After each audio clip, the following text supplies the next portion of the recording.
بسم اللہ الرحمن الرحیم وَإِن تَعُدُّوا نِعْمَةَ اللَّهِ لَا تُحْصُوهَا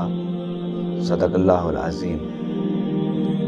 رب العالمین کا ارشاد ہے کہ اگر تم میری نعمتوں کو شمار کرنا چاہو تو شمار نہیں کر سکتے۔ ایک انسان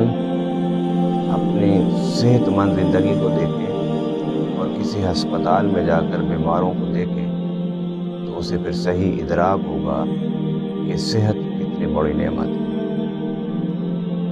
کوئی بینا آدمی آنکھ کی قیمت اور اس کی نعمت کی قدر جاننا چاہتا ہے تو وہ نابینا کو دیکھے کہ وہ چھوٹے چھوٹے معاملات میں، بڑے بڑے معاملات میں دوسرے انسانوں کا ہر وقت محتاج ہوتا ہے۔ اگر کوئی بولتی ہوئی زبان اس کی قدر کو جاننا چاہے تو وہ کسی گونگے کے پاس جا کر بیٹھے کہ جو اپنے اظہار ما فی الضمیر پر قدرت نہیں رکھتا اور اشاروں سے باتیں کرتا ہے۔ اگر کوئی اپنے قدم پر چل کر جا رہا ہے تو اسے پاؤں کٹے کو دیکھنا چاہیے، پھر اسے احساس ہوگا کہ پاؤں کی بڑی طاقت ہے۔ اگر کوئی صحت مند دل رکھتا ہے تو اسے اس صحت مند دل کی قدر اس وقت ہوگی کہ جب وہ کسی بیمار دل انسان کو دیکھے گا کہ وہ روزانہ زندہ رہنے کے لیے کتنی زیادہ دوائیں استعمال کرتا ہے۔ قرآن پاک میں اللہ تعالیٰ نے تنگی کے بعد خوشحالی کی زندگی کو بھی نعمت قرار دیا۔ رب العالمین نے قرآن پاک میں علم اور تحقیق اور تسخیر کے نتیجے میں سائنسی اور ٹیکنالوجی کی ترقی کو بھی نعمت قرار دیا۔ رب العالمین نے قرآن پاک میں ارشاد فرمایا فَكَفَرَتْ بِأَنْعُمِ اللَّهِ فَأَذَاقَهَا اللَّهُ لِبَاسَ الْجُوعِ وَالْخَوْفِ۔ بھوک اور خوف کی زندگی کے بعد خوشحالی اور اطمینان کی زندگی کو نعمت قرار دیا۔ قرآن پاک میں رب العالمین نے وَجَعَلْنِي مِن وَرَثَةِ جَنَّةِ النَّعِيمِ،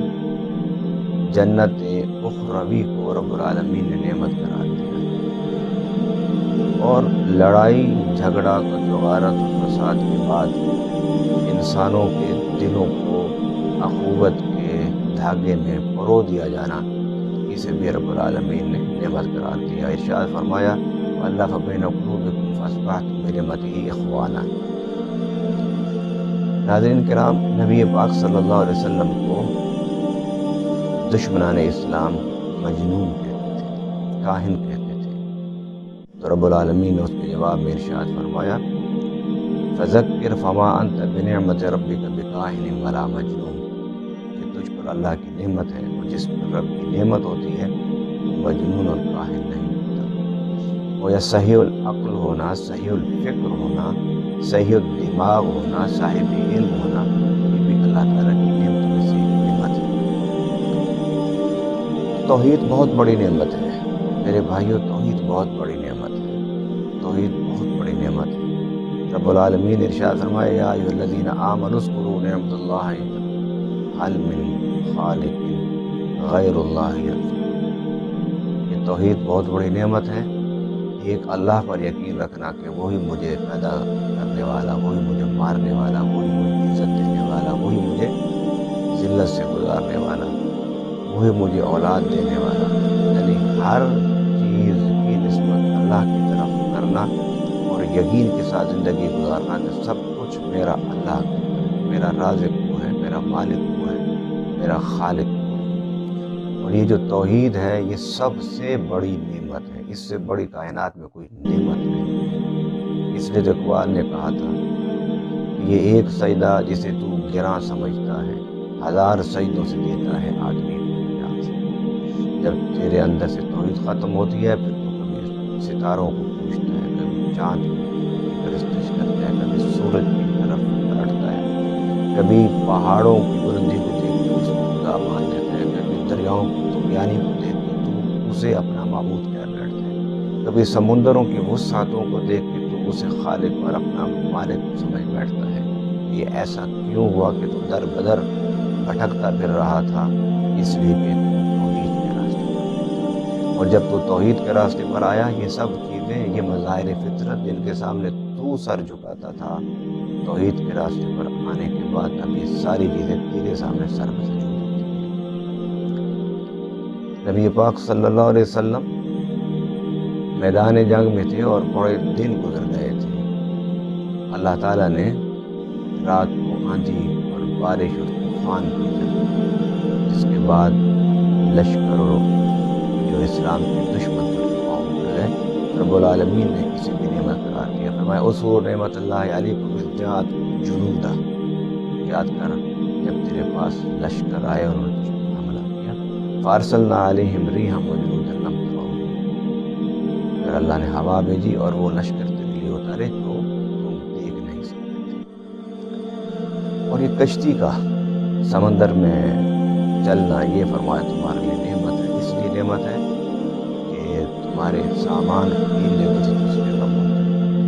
تمہارے لیے رزق کا ذریعہ ہے، تمہارے لیے رزق کا وسیلہ ہے، تمہارے لیے رزق کمانے کا راستہ ہے۔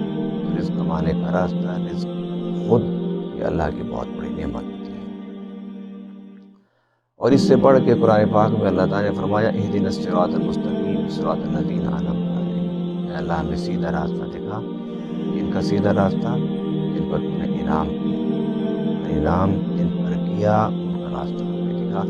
یہ سیدھے راستے کی ہدایت بھی اللہ کی نعمت ہے، غیر المغضوب علیہم ولا الضالین، اور جن پر غضب کیا تم نے، جو گمراہ لوگ ہیں ان کے راستوں سے دور رکھ، یعنی غضب اور گمراہی کے راستوں سے دور رہنا یہ بھی اللہ کی نعمت ہے۔ ناظرین کرام، رب العالمین نے اس کے علاوہ بے شمار چیزیں انسان کو دیں، نعمتیں عطا فرمائیں، جس کا ذکر قرآن میں، احادیث میں، سیرت کی کتابوں میں موجود ہے، مگر رب العالمین نے ان میں سے کسی ایک نعمت کا ذکر کرتے ہوئے یہ نہیں فرمایا کہ اے میرے بندے میں نے تجھ پر نعمت کی اور یہ میرا احسان ہے۔ ایک انسانی جسم ہزاروں نعمتوں کا مجسمہ ہے، ہزاروں نعمتوں کا مجموعہ ہے، مگر رب العالمین نے کسی ایک نعمت کو عطا کرتے ہوئے احسان نہیں جتایا۔ قربان جاؤں، جب نبی پاک صلی اللہ علیہ وسلم کو دنیا میں بھیجا تو فرمایا لقد من اللہ علی المؤمنین اذ بعث فیہم رسولا، یہ اللہ کا احسان ہے مؤمنین پر کہ رب العالمین نے ان میں اپنا پیارا، اپنا حبیب، نبی اور رسول ان میں مبعوث فرما دیا۔ اس لیے علماء کرام عاشقان رسول صلی اللہ علیہ وسلم یہ لکھ گئے اور فرماتے رہے اور فرما رہے ہیں کہ نعمتیں بے شمار ہیں، بے حد و بے حساب ہیں، اس کا خود دعویٰ قرآن نے کیا کہ اگر آپ شمار کرنا چاہو تو اسے شمار نہیں کر سکتے، مگر ان نعمتوں کے عطا کرنے پر رب نے احسان نہیں جتایا۔ نبی پاک صلی اللہ علیہ وسلم کی تشریف آوری کو اللہ تعالیٰ نے اپنا احسان کہا مؤمنین پر۔ اس آیت کو پیش نظر رکھتے ہوئے نبی پاک صلی اللہ علیہ وسلم کو تمام نعمتوں کا سرچشمہ، تمام نعمتوں کا منبع اور مرکز، بلکہ یوں کہا علماء کرام نے کہ اگر نبی پاک صلی اللہ علیہ وسلم کی نعمت جیسی ذات، جیسی نعمت اگر ہمیں عطا نہ ہوتی تو یہ کوئی بھی نعمت ہمیں نہ ملتی۔ اور اس کی وضاحت ایک حدیث مبارکہ میں ہے کہ نبی پاک صلی اللہ علیہ وسلم ارشاد فرماتے ہیں، حدیث قدسی ہے، ارشاد باری تعالیٰ ہے کہ اے لوگو، اے موسیٰ، اگر میں اس پیغمبر کو پیدا نہ کرتا، اپنے حبیب کو پیدا نہ کرتا تو نہ زمین پیدا کرتا، نہ آسمان پیدا کرتا، نہ لوح و قلم پیدا کرتا، نہ بحر و بر پیدا کرتا، نہ شمس و قمر پیدا کرتا، نہ لیل و نہار پیدا کرتا۔ اور کیونکہ سامنے حضرت موسیٰ علیہ السلام تھے اور ان سے خطاب اللہ تعالیٰ فرما رہے تھے، تو فرمایا کہ اے موسیٰ، اگر اس ذات گرامی کو جس سے میں نے اپنا رسول، اپنا نبی اور اپنا حبیب بنایا، اگر میں اسے پیدا نہ کرتا تو میں تجھے بھی پیدا نہ کرتا، میں ملائکہ کو پیدا نہ کرتا، میں کتابیں نازل نہ کرتا۔ اللہ اکبر، سبحان اللہ۔ اس حدیث کی آخر میں رب العالمین نے جو ارشاد فرمایا اس کے بعد تو کوئی گنجائش ہی نہیں رہتی کچھ مزید فرمانے۔ فرمایا کہ اے موسیٰ، اگر میں اس نبی کو پیدا نہ کرتا، اس اپنے رسول کو پیدا نہ کرتا، اس اپنے حبیب کو پیدا نہ کرتا تو میں اپنا رب ہونا بھی کسی پر ظاہر نہ کرتا۔ رب ہونا بھی کسی کو ظاہر کرتا ہے۔ اس لیے نبی پاک صلی اللہ علیہ وسلم کی ذات گرامی، نبی پاک صلی اللہ علیہ وسلم کی تشریف آوری، نبی پاک صلی اللہ علیہ وسلم کا وجود باسعود، نبی پاک صلی اللہ علیہ وسلم کی شخصیت تمام نعمتوں کے حصول کا ذریعہ ہے، تمام نعمتوں کے حصول کا سبب ہے، تمام نعمتوں کے ملنے کا راستہ ہے۔ نبی پاک صلی اللہ علیہ وسلم جب دنیا میں تشریف لائے تو سب سے بڑی نعمت جو اللہ تعالیٰ نے ہمیں ان کی ولادت کے وقت عطا فرمائی وہ کیا عطا فرمائی؟ فرمایا کہ پوری روئے زمین نبی پاک صلی اللہ علیہ وسلم کی تشریف آوری کی برکت سے اللہ تعالیٰ نے اسے پاک فرما دیا۔ آپ کی تشریف آوری سے پہلے لوگ اپنی عبادت گاہوں میں جا کر عبادت کرتے تھے، سجدہ کرتے تھے، رب کو یاد کرتے تھے، مگر جب نبی پاک صلی اللہ علیہ وسلم تشریف لائے اور آپ نے زمین پر پہلا سجدہ فرمایا، رب العالمین نے پوری روئے زمین کو اپنی عبادت کے لیے پاک قرار دیا، اور وہ جو زحمت تھی اور وہ جو تکلیف تھی، وہ مشقت تھی، اس زحمت، تکلیف اور مشقت کو ختم فرما دیا، اور پوری روئے زمین پر فرمایا اے میرے بندے جب بھی میری عبادت کا وقت آئے تو سجدہ کرو، یہ پہلا تحفہ ہے تمہیں عطا کر رہا ہوں اپنے پیارے حبیب صلی اللہ علیہ وسلم کی دنیا میں تشریف آوری کا۔ انشاءاللہ تعالی ماہ ربیع الاول کی آمد ہے، نبی پاک صلی اللہ علیہ وسلم کی ولادت کے مہینے کی آمد ہے،